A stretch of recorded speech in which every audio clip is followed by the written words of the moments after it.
ಎಲ್ರಿಗೂ ನಮಸ್ತೆ. ಏನಪ್ಪ ವಿಷಯ ಅಂತಂದ್ರೆ RRB NTPC 2025 ಗ್ರಾಜ್ಯುಯೇಟ್ ಲೆವೆಲ್ ಇವತ್ತು ನಾಳೆ ಲಾಸ್ಟ್ ಡೇಟ್ ಇತ್ತು 20/11/2025 ಬಟ್ ಈಗ ತಾನೇ ರೈಲ್ವೆ ರಿಕ್ರೂಟ್ಮೆಂಟ್ ಬೋರ್ಡ್ಸ್ನವರು ಒಂದು ಫ್ಯಾಕ್ಸ್ ಬಿಟ್ಟಿದ್ದಾರೆ ಡೇಟ್ ಎಕ್ಸ್ಟೆಂಡ್ ಆಗಿದ್ದ ಬಗ್ಗೆ. ಗ್ರಾಜ್ಯುಯೇಟ್ ಲೆವೆಲ್ ಮಾತ್ರ ಅಂಡರ್ ಗ್ರಾಜ್ಯುಯೇಟ್ 27/11/2025 ತನಕ ಇತ್ತು. ಹಂಗಾಗಿ ಗ್ರಾಜ್ಯುಯೇಟ್ ಲೆವೆಲ್ನು 27/11/2025 ತನಕ ಎಕ್ಸ್ಟೆಂಡ್ ಮಾಡಿದಾರೆ. ನಾನು ಅಪ್ಲಿಕೇಶನ್ ಹಾಕ್ಬೇಕಂತ ಇವಾಗ ಚೆಕ್ ಮಾಡ್ತಿದ್ದೆ, ಮಲ್ಕೊಂಡು ಎದ್ದು ನೋಡಿದೆ. ನಾನು ಫ್ಯಾಕ್ಸ್ ಬಂದಿತ್ತ ನೋಡಿದೆ, ಹಂಗಾಗಿ ಒಂದು ಮಾಹಿತಿ ಕೊಡ್ಬೇಕಂತ ವಿಡಿಯೋ ಮಾಡ್ತಿದ್ದೀನಿ. ಲಾಸ್ಟ್ ಡೇಟ್ 27/11/2025 ತನಕ ಎಕ್ಸ್ಟೆಂಡ್ ಮಾಡಿದ್ದಾರೆ ಗ್ರಾಜ್ಯುಯೇಟ್ ಲೆವೆಲ್.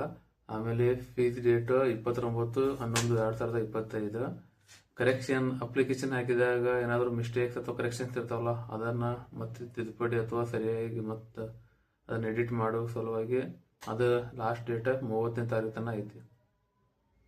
ಆದಷ್ಟು ಯಾರ್ಯಾರು ಅಪ್ಲಿಕೇಶನ್ ಹಾಕಿಲ್ಲ, ಇನ್ನೂ ಟೈಮ್ ಐತಿ, ಹಾಕ್ರಿ. ಟೋಟಲ್ 8,000 ಪೋಸ್ಟ್ ಅದಾವ, 8,000 ಸಮಥಿಂಗ್ ಅದಾವ. ಅದ್ರಾಗ 5,000 ಡಿಗ್ರಿ ಮೇಲೆ ಅದಾವ, 3,000 PUC ಮೇಲೆ ಅದಾವ. ಆದಷ್ಟು ಎಲ್ಲರೂ ಅಪ್ಲಿಕೇಶನ್ ಹಾಕ್ರಿ, ಯಾರ್ಯಾರು ಹಾಕಿರಲ್ಲ